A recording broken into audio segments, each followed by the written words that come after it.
semuanya siap ya mendengarkan materi dari saya. Jadi oke. Di sini kita nanti santai aja teman-teman, jangan terlalu formal-formal. Sama saya santai aja. Niko, boleh minta tolong?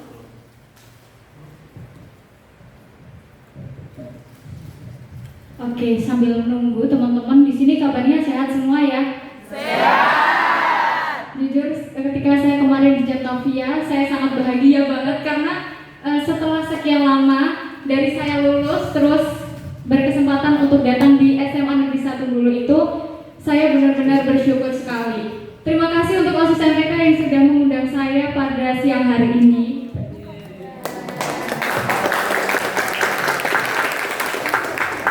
Teman-teman bisa melihat foto-foto saya di sini, yaitu merupakan capaian-capaian saya selama dulu saya SMA. Di sini saya benar-benar nggak nyangka bisa mencapai sesuatu hal yang benar-benar luar biasa. Sebelum nanti saya ke materi yang akan saya bawakan, yaitu time management, saya akan bercerita atau memotivasi terlebih dahulu karena kemarin Budian titip ke saya, Mbak, kalau bisa adik-adiknya nanti diberikan motivasi untuk masuk PTN atau untuk mengikuti kegiatan-kegiatan positif lainnya. Ya, dari foto tersebut, saya dulu seorang ketua OSIS, teman-teman. Menjadi seorang ketua OSIS itu jujur nggak nyangka, karena saya dulu merupakan anak yang biasa aja, yang berasal dari Sekdit 1 dulunya, pas kelas 10 yaitu dari Sekdit Keagamaan. Ketika kelas 11 saya menjadi seorang ketua OSIS, jujur bersyukur, dan saya akan mengoptimalkan jabatan tersebut dengan baik. Saya ingin memiliki tujuan, yaitu memajukan OSIS SMA Negeri 1 Bulu, bukan hanya di SMA tapi juga di Kabupaten Lamongan, dan memperkenalkan juga di tingkat Provinsi Jawa Timur. Alhamdulillah pada waktu itu saya diberikan amanah untuk menjadi bagian dari Himo SMA Jawa Timur. Waktu itu ketika saya diberikan kesempatan oleh kakak-kakak memperkenalkan SMA-nya, SMA itu tahu di mana letak SMA-nya. Tapi teman-teman nggak ada yang tahu letak SMA Negeri 1 Bulu itu di mana, nggak ada yang tahu. Tapi semenjak saya mengikuti Himo SMA Jawa Timur, di sana orang-orang tahu di mana sih letak OSIS SMA Negeri 1 Bulu. Untuk ngomong-ngomong golden ticket, saya dulu juga jujur ragu untuk daftar karena melihat letak SMA kita yang ada di mana, yang ada di tengah desa, terus melihat teman-teman saya yang dari SMA lain, SMA top 1000, sedangkan SMA kita nggak masuk top 1000, ya kan? Benar ya? Jadi waktu itu yang saya bawa hanyalah sebuah keyakinan dan sebuah bekal beberapa prestasi dari saya. Dan saya yakin teman-teman di sini masih kelas 10 dan kelas 11 ya. Jadi masih bisa mengukir prestasi-prestasi, masih bisa mengikuti kegiatan lomba, dan hal tersebut nantinya bisa kalian untuk bekal ketika kalian nanti mendaftar di PTN atau mendaftar di perguruan tinggi lainnya. Ketika saya mendapatkan golden ticket itu saya nggak nyangka, karena waktu itu ketika saya mengikuti kegiatan dipanggil langsung oleh rektor Universitas Airlangga yaitu Pak Nasi, dan waktu itu saya nervous banget karena nggak nyangka ya teman-teman mendapatkan sebuah golden ticket dari SMA yang letaknya di tengah-tengah desa. Ketika saya bilang SMA Negeri 1 Bulu, lagi-lagi nggak ada yang kenal SMA-nya di mana. Tapi saya berhasil memperkenalkan lagi di mana sih SMA Negeri 1 Bulu.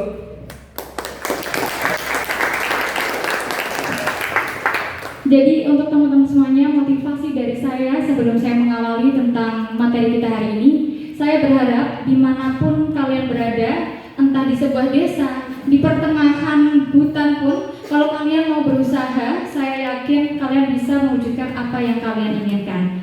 Pegang omongan saya itu, karena saya yakin teman-teman OSIS MPK dan teman-teman yang berasal dari ekstrakurikuler, saya yakin kalian adalah orang-orang hebat yang nantinya akan sukses. Amin, amin ya rabbal alamin. Oke Niko, bisa lanjut. Oke, materi kita pada siang hari ini yaitu time management. Dari time management ini aku ingin tanya ke teman-teman semuanya, pernah nggak sih kalian merasa bahwasanya aku nggak punya waktu untuk melakukan hal-hal itu karena waktuku udah habis bertabrakan dengan belajar, organisasi, terus terus merasa nggak punya kegiatan sosial lainnya dan bingung cara bagi waktunya. Ada yang pernah merasa kayak gitu? Itu manusiawi kok teman-teman, semuanya pasti pernah merasakan hal tersebut.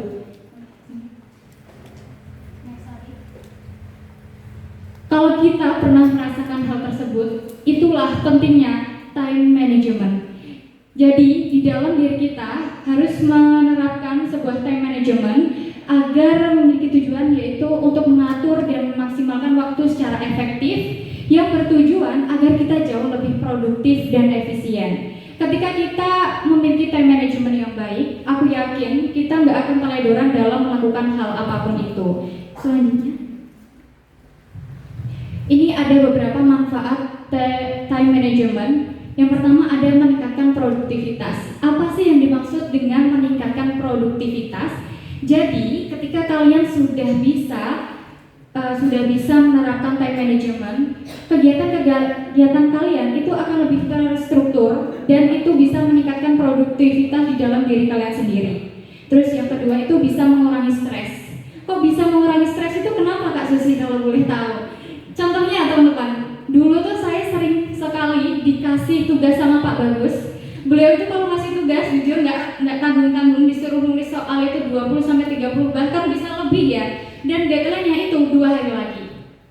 Pernah saya dulu waktu itu, kerjain besok aja, kan masih ada waktu. Padahal dikerjain di malam harinya itu bisa.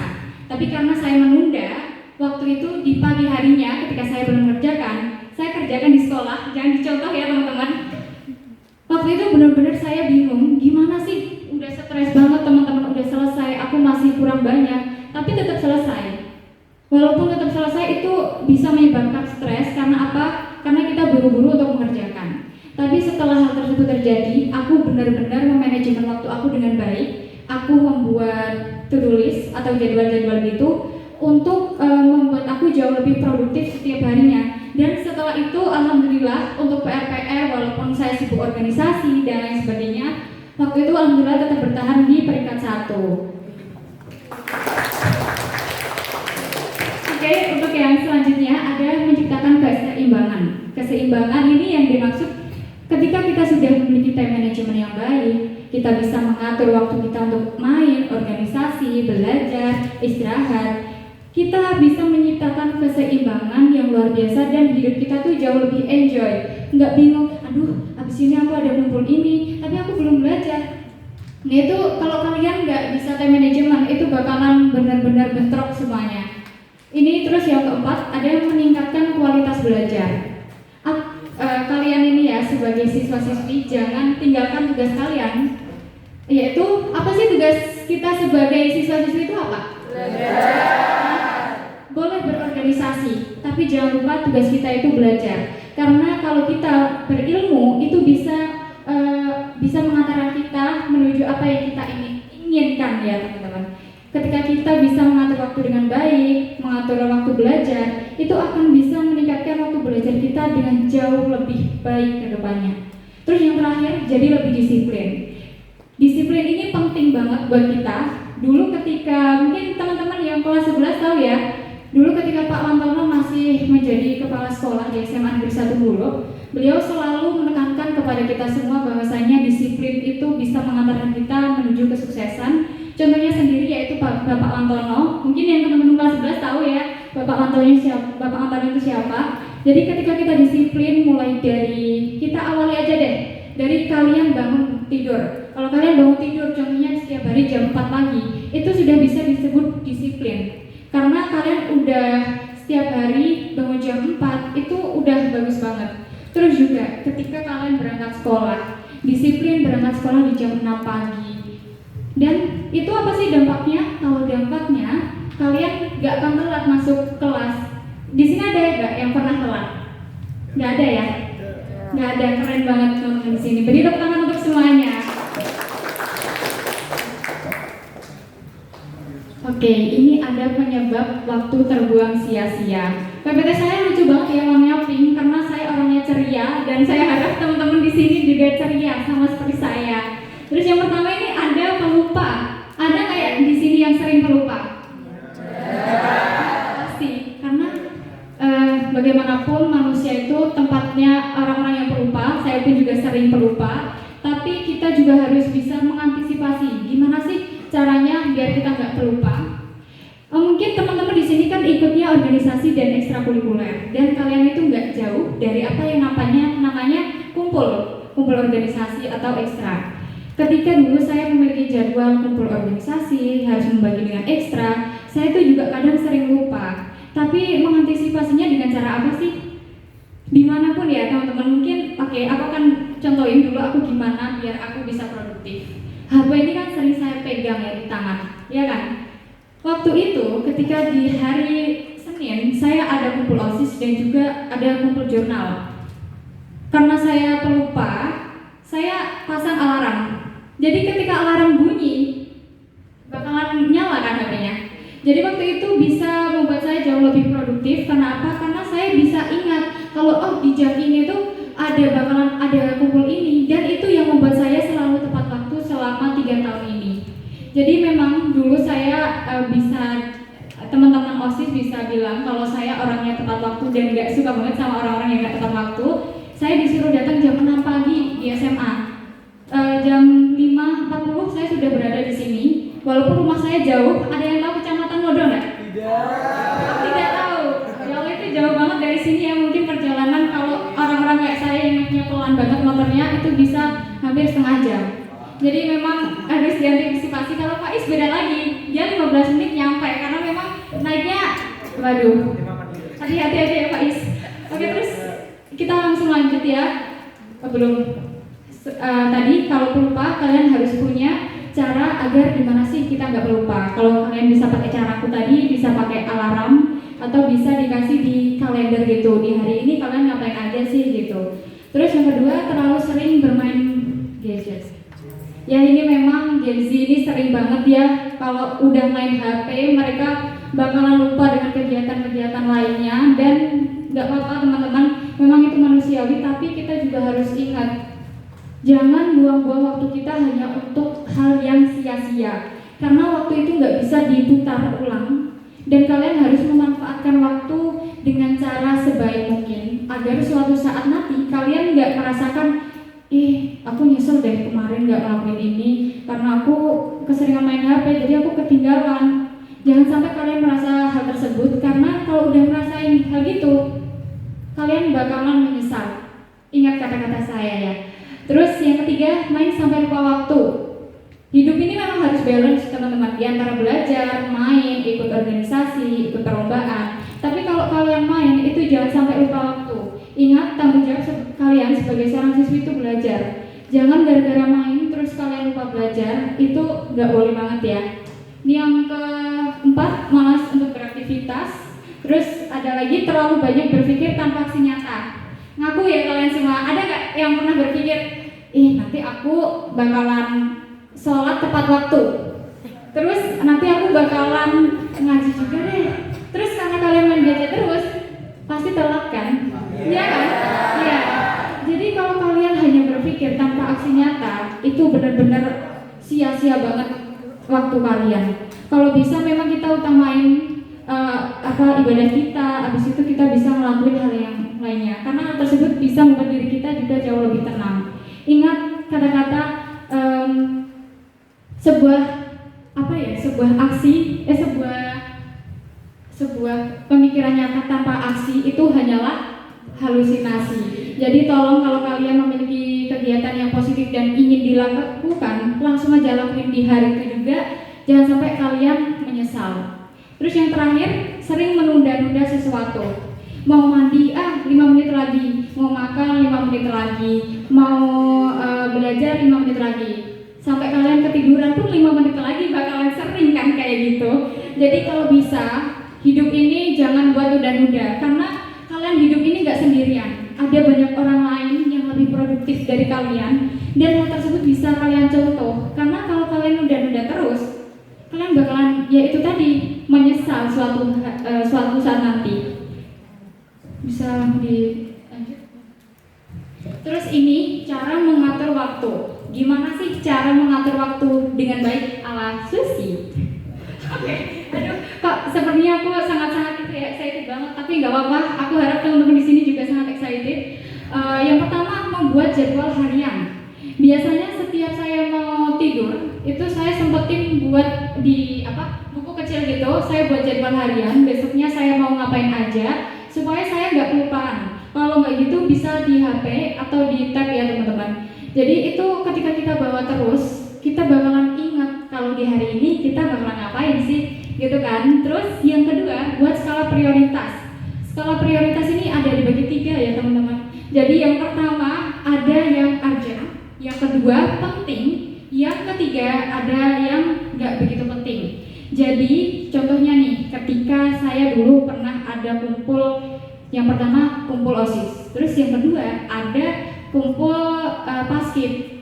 Jadi karena saya adalah saya di sini yang menjadi seorang ketua, jadi otomatis saya menyempatkan waktu saya terlebih dahulu untuk OSIS. Baru setelah itu saya mengikuti kumpul yang kedua, menyusul di paskib. Tapi ingat, kalian juga harus izin kepada teman-teman agar ada alasan yang jelas. Jangan kalau kalian kumpul ini terus gak ada izin yang lain, itu kalian gak punya tanggung jawab namanya ya.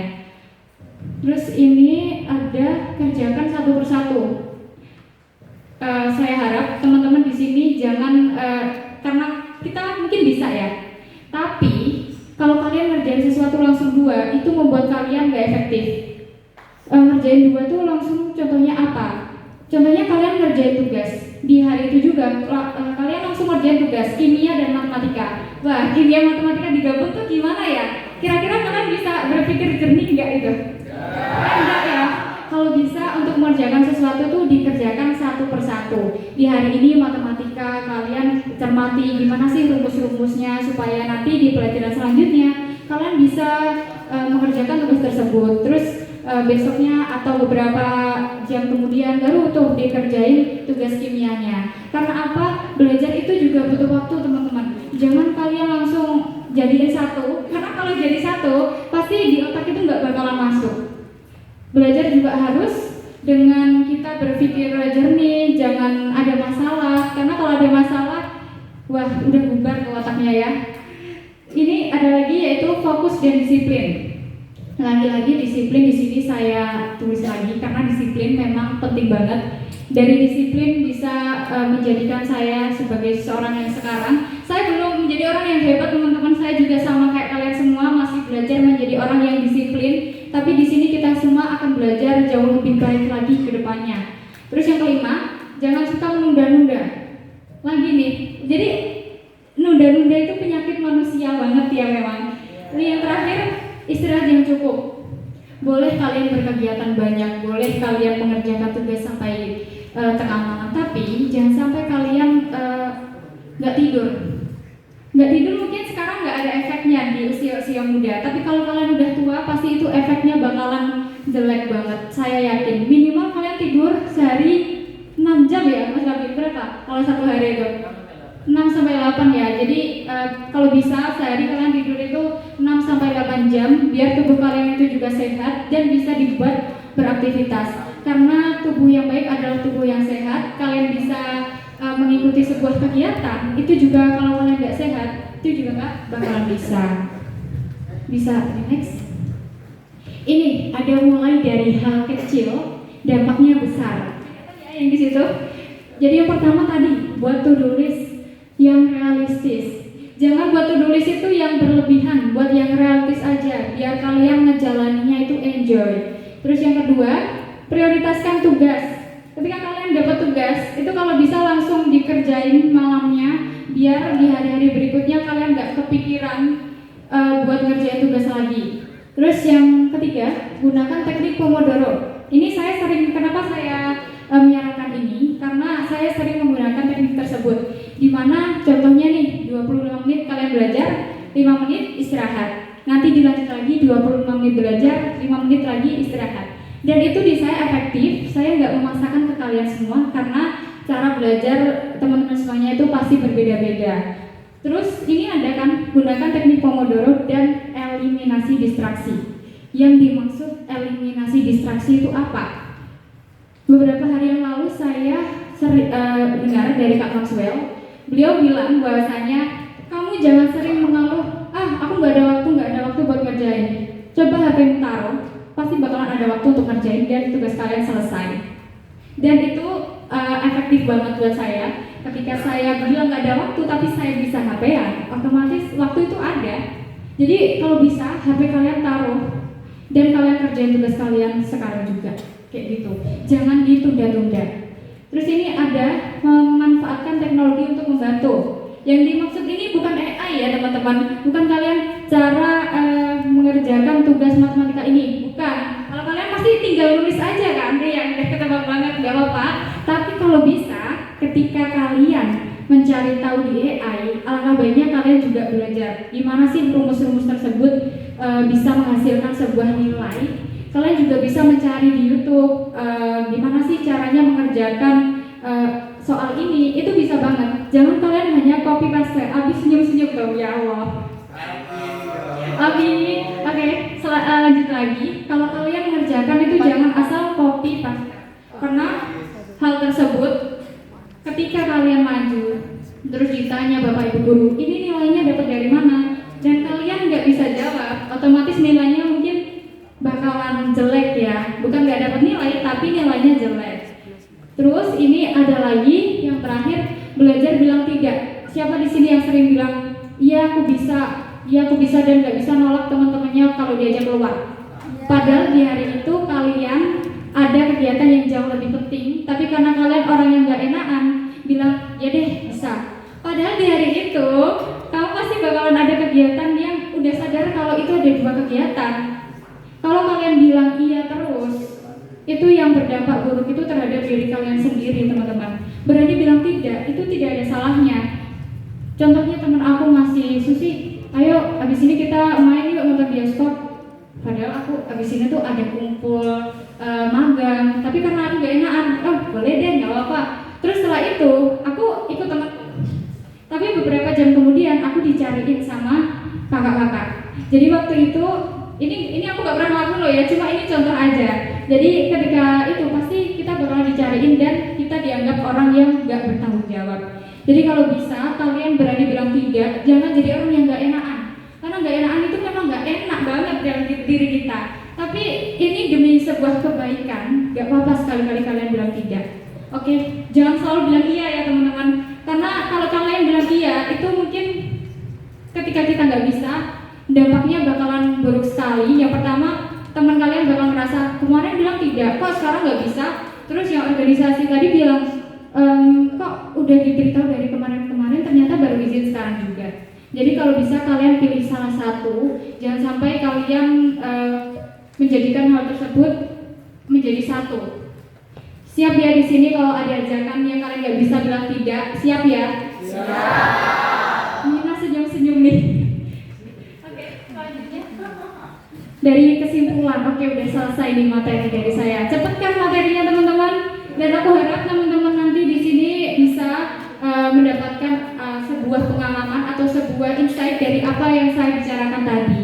Dari kesimpulannya, manajemen waktu bukan hanya tentang membagi waktu menjadi bagian-bagian yang setara, tetapi juga tentang memprioritaskan tugas dan aktivitas sesuai dengan tingkat urgensi dan kepentingannya. Ini selanjutnya ada kata-kata nih teman-teman.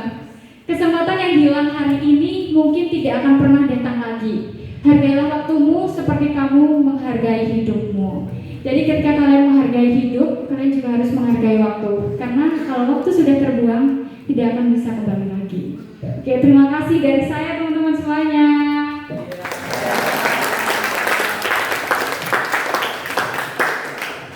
Oke, bentar. Jadi tadi kakak-kakak OSIS tadi bilang bahwasanya ada 5 hadiah. Tapi tadi saya juga sempat bawa 4 hadiah teman-teman dari rumah. Jadi nanti buat 2 orang tercepat cewek dan 2 orang tercepat cowok bakalan dapat hadiah dari aku. Dan kalian nanti bisa cepet-cepetan buat bertanya ya. Oke, terima kasih. Oke teman-teman, benar ya? Aku ngumpulin energi. Oke, jadi materi yang kedua coba lagi sama aku ya, yaitu adalah gimana sih caranya mengatasi masalah itu sendiri. Ya, mengatasi perpecahan atau permasalahan dalam organisasi itu sendiri. Ini bukan saya sendiri yang menyusun, tetapi ada tim teman-teman saya dari Vocational Research and Development Center yang membantu saya dalam PPT ini. Makanya bagus ya, dia kan? daripada PPT saya yang pertama jelek. Bercanda. Lanjut. Oke. Ini 3 sosok hebat. Dan ya, yang mana lebih hebat? Yang kedua ini yang bantu saya menyusun proposal PPT, maaf. Itu ada Kak Radita sebagai sekretaris aspirasi, kemudian ada Mas Arbi, ini adalah Head of VRDC dan bagian dari Garuda Sakti, Garuda Saktinya Mbak Susi ya. Oke, bisa lanjut. Oke, jadi konflik. Kalau dengar kata konflik itu kira-kira apa? Masalah. Oke, kalau kalian sekarang kan beraninya gerudukan kan? Jangan gerudukan. Angkat tangan. Nanti yang paling aktif dicatat ya, Novita ya.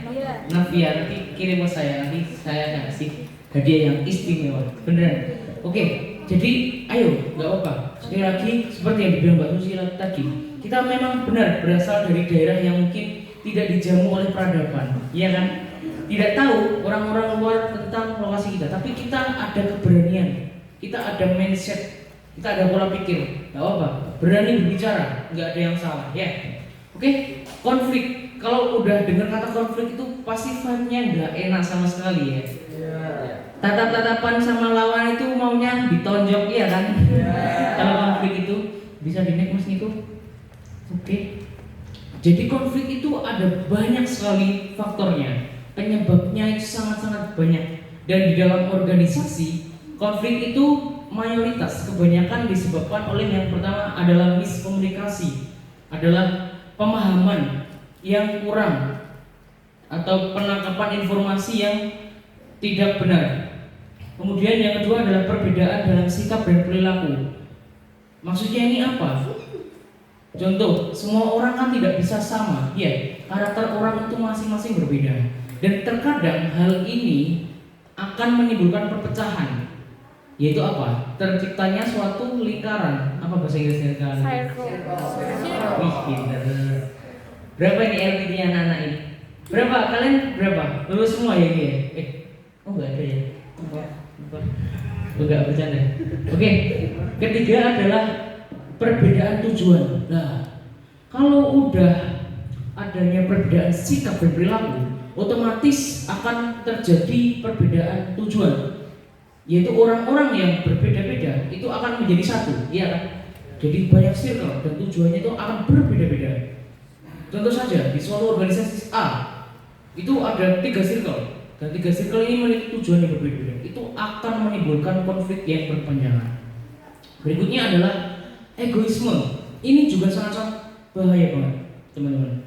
Egoisme itu apa? Merasa paling benar sendiri, merasa paling superior paling berpengaruh, merasa argumennya ini enggak ada yang salah. Itu jangan dilanjutkan. Nah, karena itu merupakan penyebab utama konflik berkepanjangan juga. Berikutnya adalah ketergantungan dalam menjalankan pekerjaan. Ini tahu maksudnya apa? AFK, iya. AFK, teman kalian capek, kalian nggak kerja, teman kalian tantrum nggak salah kan? Dan pastinya itu akan menimbulkan konflik dan lain sebagainya. Masih banyak banget penyebabnya. Bisa di-next Mas Niko. Oke, ini ada kata-kata mutiara dari Ronald Reagan, yaitu berbunyi perdamaian bukanlah ketidakadaannya konflik itu sendiri, tetapi itu adalah kemampuan untuk menangani konflik dengan cara yang damai. Jadi konflik itu pasti ada. Konflik itu pasti tidak terjadi, apalagi di organisasi ya.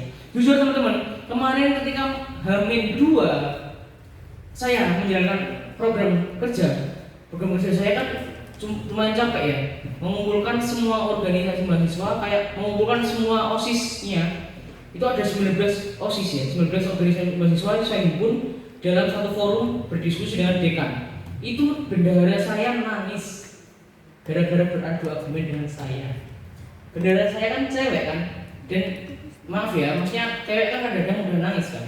Dan itu terjadi saat itu juga terjadi. Tapi gimana caranya saya membalikkan keadaan? Bawalah karakter kalian itu merasakan apa yang dia rasakan. Contoh, saudara capek, dia hektik, uangnya selisih berapa juta gitu. Jangan panik. Coba berpikir seperti yang dia pikirkan. Gimana rasanya jadi dia? Paham gak sih? Gimana caranya jadi mereka yang udah capek berpikir sampai menghitung uang. Kalau dibentak-bentak kan makin nangis lagi.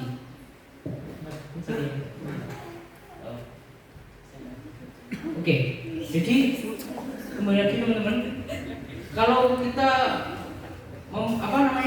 semakin terbawa suasana, itu pastinya akan memperburuk suasana sendiri. Jadi saat itu aku gini bilangnya, gak apa-apa, aku bilang gitu.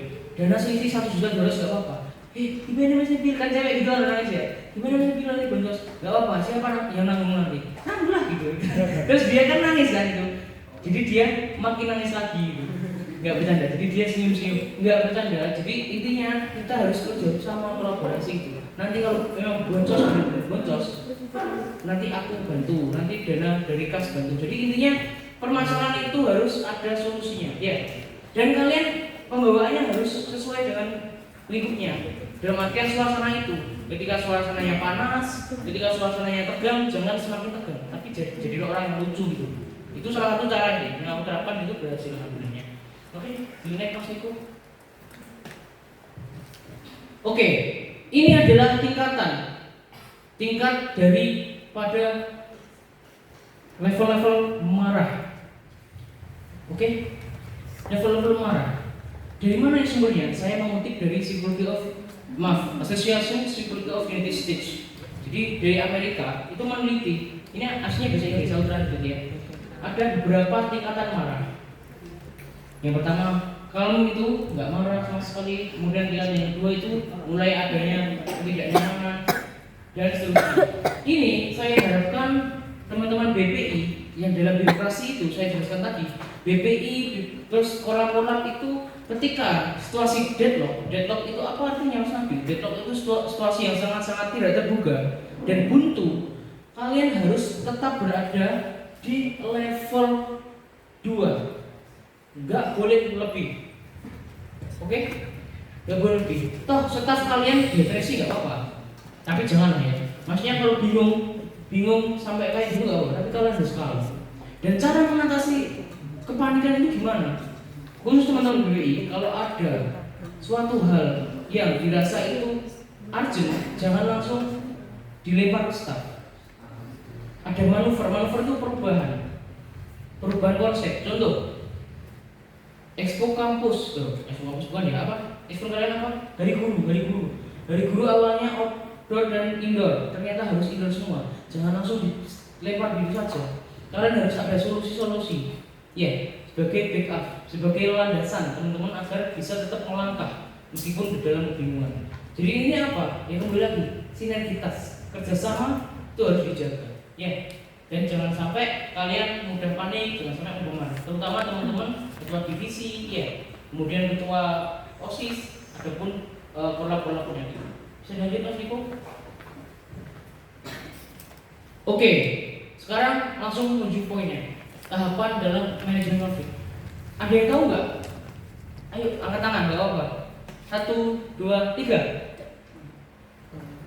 Nggak apa-apa, ngawang aja, asal bunyi. Nggak apa-apa, tergantung kalian. Nggak apa-apa, nggak ada yang salah. Ini ada yang tahu nggak ini? 1, 2, 3. Nggak ada yang tahu ya. Oke, bisa lanjut Mas Niko. Tahapan manajemen konflik itu beberapa poin yang akan saya sampaikan, yaitu memahami dua sudut pandang yang berbeda. Ini yang saya maksud awal tadi. Contoh Mas Faiz, besok Mas Faiz ya, jangan sampai kan. Contohnya Mas Faiz, Mas siapa Mas? Mas Abi ketika Liga Futsal wajahnya itu kayak orang ditagih hutang. Iya kan? Wajahnya udah kayak gitu, udah capek banget. Terus datang marah-marah ke kalian gara-gara anak-anak gak ada yang datang. Itu kalian harus memaklumi, dipahami. Kenapa sih ketua OSIS kamu marah-marah terus kayak orang sembelit gitu? Jangan itu. Tapi kenapa ya ketua OSIS kok marah-marah? Apa dia kena darah tinggi? Iya, banyak apa yang menyebabkan marah itu kalian harus pahami tentunya. Pun demikian Mas Abi, Kenapa sih teman-teman staff, kenapa sih teman-teman ketua divisi ini kok nggak kerja? Apa sih kebingungannya mana? Oh nggak kerja, ya itu. Jangan kok, ini males nggak kerja, udah sudut pandang kalian aja. Jangan gitu, nggak boleh ya.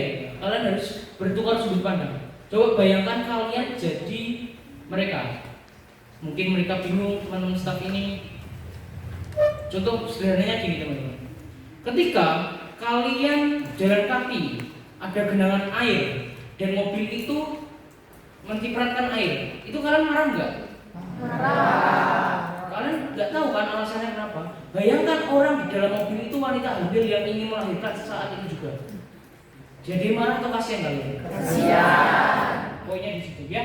Jadi terapkan besok itu. Contoh nih, Fatan, nakal kan dia? Contoh.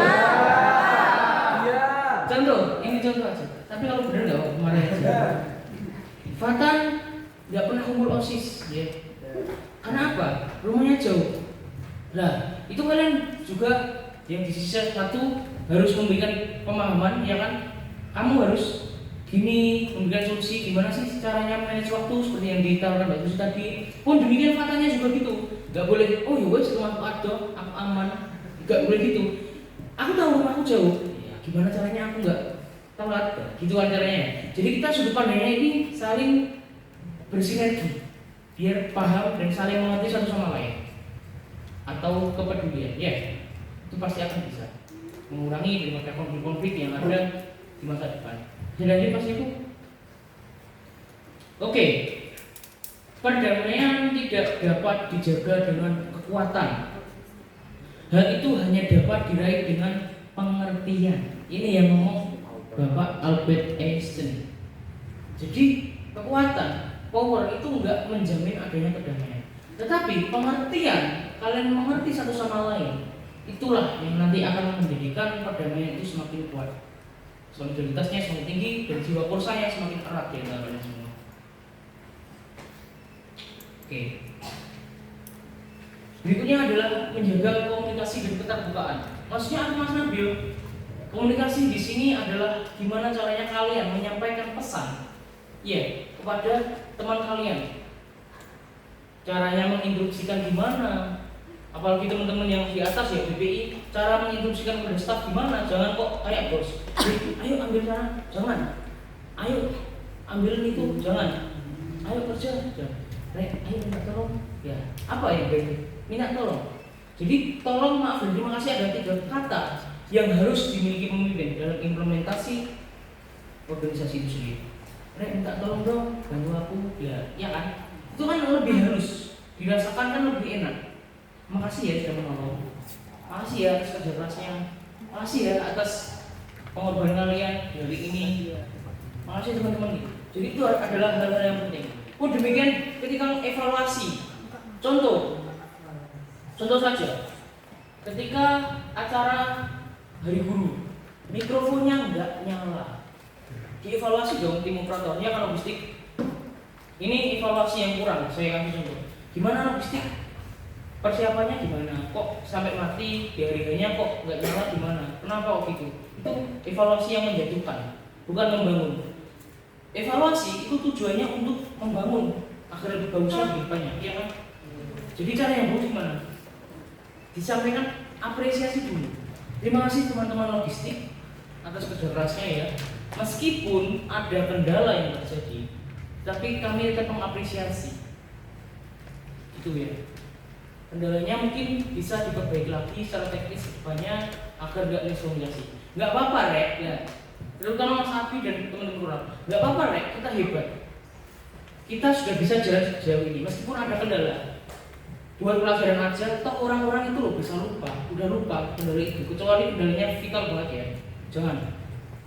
Pokoknya teman-teman BPI ini harus menjaga daripada psikologi atau mental dari teman-teman staf ketika dievaluasi. Jangan sampai menjatuhkan. Pun staf demikian.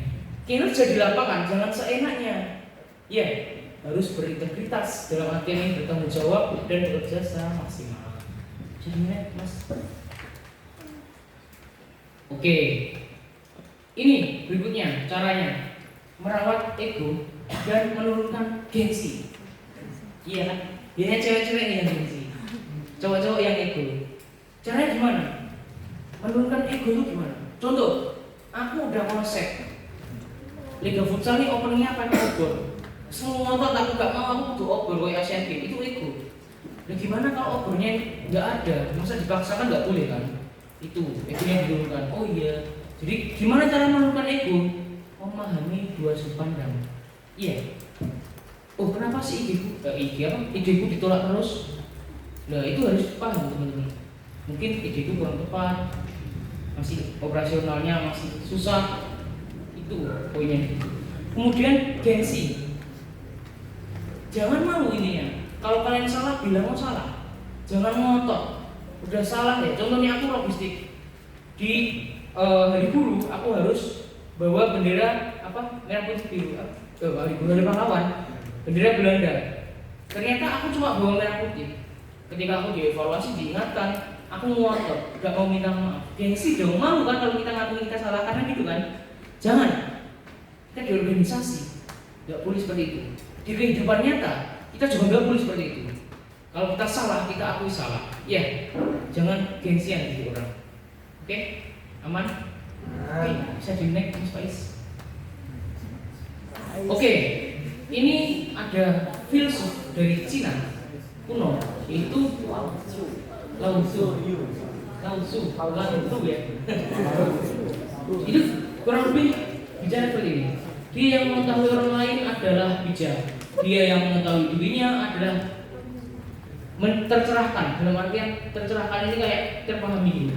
Dia yang menaklukkan orang lain adalah kuat. Dia yang menaklukkan dirinya sendiri adalah perkasa. Paham nggak? Menaklukkan diri sendiri itu maksudnya apa? Menurunkan ego, menurunkan gengsi. Ketika salah, kemudian memaksakan diri ketika tidak mood. Kan teman-teman gengsi kan? Apa tadi? Belum kan ya? Gengsi kan nggak mood kan? Sama aku juga nggak mood teman-teman. Aku ngerjain tugas tuh nggak mood, capek.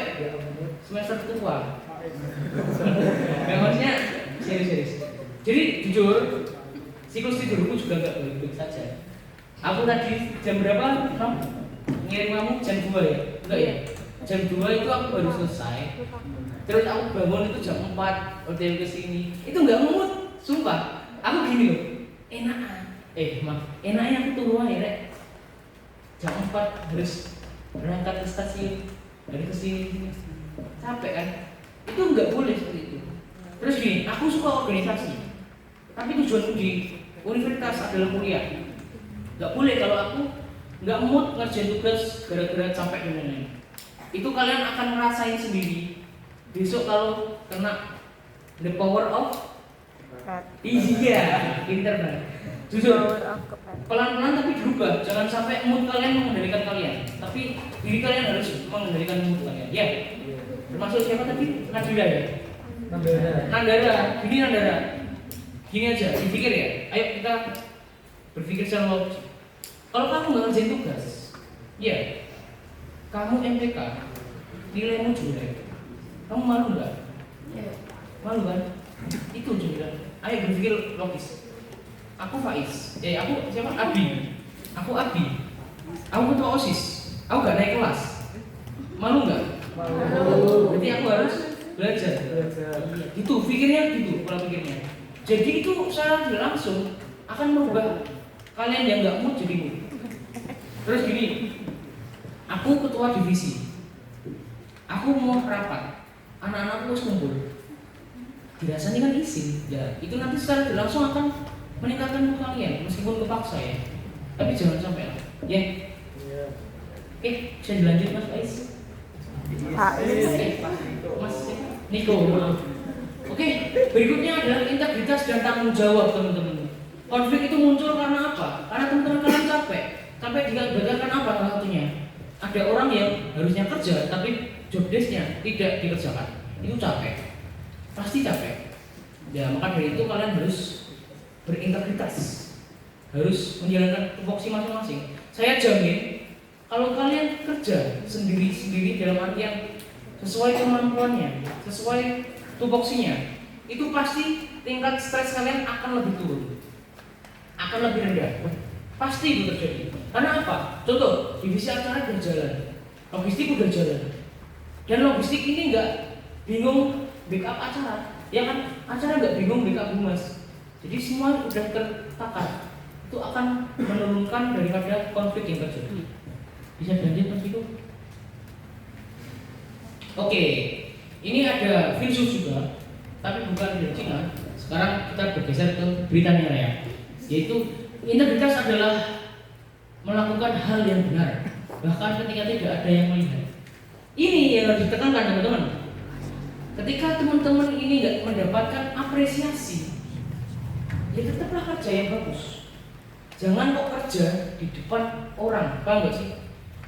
Di depan Mas Abi kan ketua. Di depan Mas Abi aku sroget, uang kata kursi, bantu-bantu di belakang jadi mandek tidur. Jangan gitu. Ya, pun di kelas juga gitu. Di depan guru aku belajar, di belakang guru aku ChatGPT. Nggak boleh gitu ya. Jadi gimana ya? Kok ketawa? Pelaku ya kalian? Ayolah, jangan gitu ya. Nggak boleh. Susah nanti kalian. Jadi apapun yang terjadi, itu kalian harus jujur. Ibaratnya puasa rek. Kalau yang muslim ya, puasanya itu nggak ada yang tahu loh. Kalian ke kamar mandi, kencing, icip-icip air kan bisa. Ya, itu aku dulu sih ketika SD. Tapi jangan gitu ya, nggak boleh. Ibaratnya seperti itu. Ada orang, nggak ada orang. Ada mata menyorot, nggak ada mata menyorot. Harus tetap kerja maksimal, ya. Oke, bisa dilanjut. Oke, yang berikutnya adalah rasa saling memiliki dan kecintaan terhadap organisasi. Jadi organisasi ini bukan nama perseorangan, tetapi organisasi ini secara keseluruhan milik kita bersama. Meskipun ya, contoh nih, ketua OSIS Mas Abi, tapi yang bangga kan kita semua, iya kan? Ya. Kita harus kerja keras, kita harus memiliki. Aku nggak suka Mas Abi, contoh ya Bia, aku nggak suka Mas Abi, aku sekbid. Tapi karena aku cinta OSIS, ya nggak apa-apa. Aku harus profesional di OSIS. Toh aku nggak suka orangnya, bukan nggak suka organisasinya. Jadi gitu teman-teman. Kalau kalian ada masalah, seandainya ini masalah internal, contoh si Fahim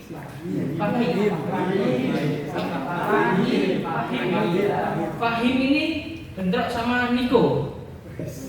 Contoh ya, Niko divisi acara, Fahim logistik, ya. Bentrok ini berdua. Karena mereka nggak suka, kan mereka malas ya berdiskusi. Itu egois kan namanya. Bisa ditekan egonya kalau kalian cinta dengan OSIS. Maksudnya gimana? Dipikir gini, iki lek acaranya nggak jalan, nanti OSIS yang jelek. Wes gak apa-apa wes, aku masih wajah Niko meskipun buta wantem gak apa-apa bisa. Jadi harus profesional intinya. Profesional penting. Contoh ya. Contoh, kalian berantem satu sama lain, Fahim sama Niko, semua sih, ya kan? Tapi mikir mana? Engkau lek awak gak kerja, lek awak satu-satuan juga jalan program kerjanya. Jadi gitu, dipikirnya harus seperti itu. Berlandaskan kecintaan kalian dengan OSIS itu sendiri. Oke, bisa di-next Mas Niko. Oke, ada kata-kata mutiara, yaitu kesediaan untuk bekerja sama, loyalitas, dan menjaga moralitas adalah persyaratan untuk kelangsungan hidup dari suatu sistem manapun, entah itu organisasi, entah itu komunitas, entah itu perseorangan kalian, entah itu circle kalian. Jadi kalau begitu, loyalitas itu sangat-sangat dipentingkan, ya teman-teman ya. Sedikit itu. Oke, ada lomba nih.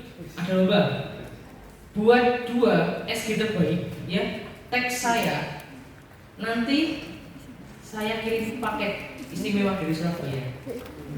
Nanti yang menang saya japri Mbak Novita ya, Mbak Novia. Novia, nanti saya japri dan saya minta alamatnya. Serius, ada paket istimewa nanti. Ayo, berlomba-lomba deh. Ya, nggak hanya ini sih, tapi kayak seminar ini, ya kan? Seminar ini kalian foto terbaik, kemudian tag aku, ya, tag saya. Contoh nih foto yang estetik gitu, senior itu deh, artinya gini tuh deh. Terus weekend produktif kayak gitu kan anak-anak gitu sekarang. Oke, ini ada kata-kata yang pasti akan menata hidup kalian teman-teman. Ini saya berani jamin. Kalau kalian mengimplementasikan ini, menerapkan ini, pastinya nanti akan tertata semuanya. Mulai dari manajemen waktu, manajemen konflik, pemahaman tentang pengetahuan apapun itu. Bayangin, saya pemilik warung nasi. Kalian lapar, kalian dekat denganku, kalian nggak punya uang, kalian minta atau aku yang ngasihkan langsung. Biasanya kan aku yang ngasihkan kan, paham nggak ini analoginya? Aku nih penjual nih, ya penjual di warung. Kalian dekat sama aku tahu kalian lapar, kalian nggak minta aku kasih. Iya, paham? Kalian nggak usah minta itu aku kasih. Analoginya gitu. Jadi sebelum kalian memulai urusan dengan manusia, dengan sesama orang-orang yang lapar, maka selesaikan dulu urusan kalian dengan yang menciptakan kalian. Itu pasti akan tertata nanti. Kalau yang muslim sholat, ya ditata. Nanti pasti akan tertata semuanya. Ibaratkan, iya kan? Kalian menyelesaikan urusan dengan yang punya bumi, yang punya langit, yang mengetahui segalanya. Kalian selesaikan dulu, prioritaskan dulu. Jadi kenapa aku bilang gini? Kadang-kadang nggak respect teman-teman pada organisasi yang meninggalkan Tuhan, paham nggak? Evaluasi proker tapi lupa maaf, kayak lupa sholat, lupa ibadah. Jangan sampai kayak seperti itu ya. Usahakan tetap prioritaskan keimanan kalian. Oke, bisa dilanjut. Oke, Nasuminallah, Assalamualaikum warahmatullahi wabarakatuh.